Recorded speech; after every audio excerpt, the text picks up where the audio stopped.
The Bible. It's 66 books of history, stories, letters, and poetry that fit together to form God's one big story. The epic adventure of how He created us and loves us so much that He made a way to rescue us. As we travel through the Bible, from Genesis to Revelation, we discover people who met God and found their lives changed forever. And now for an amazing story, inspired by the book of Daniel, chapter 6. Israel was ruled by many kings following David. Some listened to God, but some did not. Over and over, God's people strayed to worship other gods. When Jehoiakim was king of Israel, he ignored God's laws and led the people astray.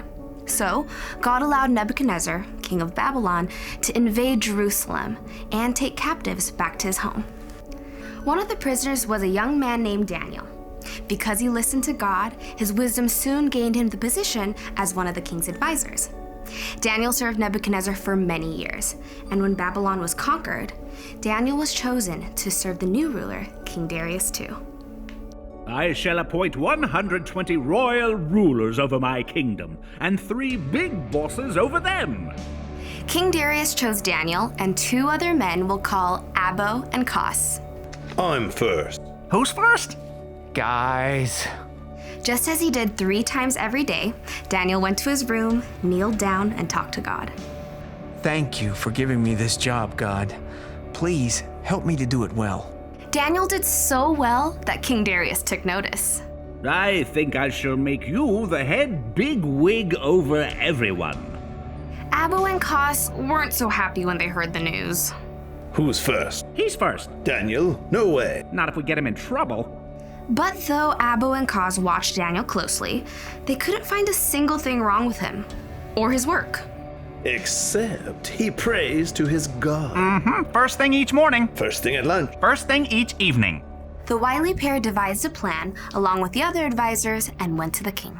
King Darius, first things first. May you live forever. I plan on it. We think everyone should put you first.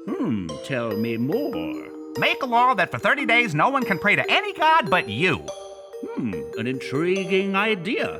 But what if they don't? How do we give this law some teeth? Oh, that's easy. First one to disobey gets tossed into the lion's den. Oh, where do I sign? Daniel heard about the king's terrible new order, but even so, he went directly to his room to talk to God, the one true God. The law says I'm supposed to pray to the king. But God, you're the one who's given me everything. You're the only one I can thank. Unfortunately, Abo and Kos followed Daniel and watched as he knelt before God. He's up first. For the lion's den. Gleeful, they raced to find King Darius. Didn't you sign a law that says no one can pray to any god but you for 30 days? Yeah, or they get thrown into a den with lions. Indeed. We saw the first. First what? First one to break your law. Who's first? You're first. My first? You're first in command. Daniel. He still prays to his God 3 times a day. Wait, Daniel? Darius was terribly upset. He didn't want Daniel harmed, but the written laws were so strong, not even the king could find a way out. At sunset, Daniel was brought out and lowered into the lion's cave. You always serve your God faithfully, so may He save you. Immediately, a heavy stone was placed at the mouth of the cave. In the gloom, Daniel continued talking to God. God, thank you for giving me strength to stand strong for you. I trust that you will take care of me, even here. King Darius returned to his palace, but he couldn't eat or sleep. All night he paced the rooftop gardens, staring through the darkness towards the place where the lions were kept. He can't survive, can he? As the sun finally rose, Darius rushed to the lion's den. Remove the stone. Darius peered into the pit. His eyes, blinded by the sun, could only see the darkness. Daniel, you faithfully serve the living God. So has He been able to save you from the lions? After a long moment, Daniel emerged into the light. unharmed. My king, may you live forever. My God sent his angel to shut the mouths of the lions. They haven't hurt me at all, because I've done nothing wrong in God's sight. And nothing wrong to you either.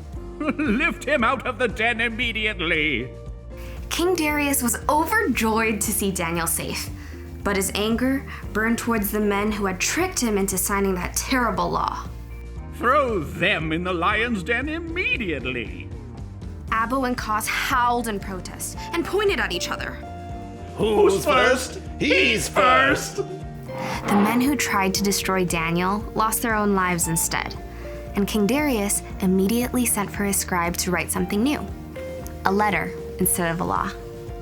Say this: may you have great success. I order people in every part of my kingdom to respect and honor Daniel's God. He is the living God. He will live forever. His kingdom will not be destroyed. He has saved Daniel from the power of the lions. God gave Daniel success all through the reign of King Darius, and Daniel continued to honor the one true God.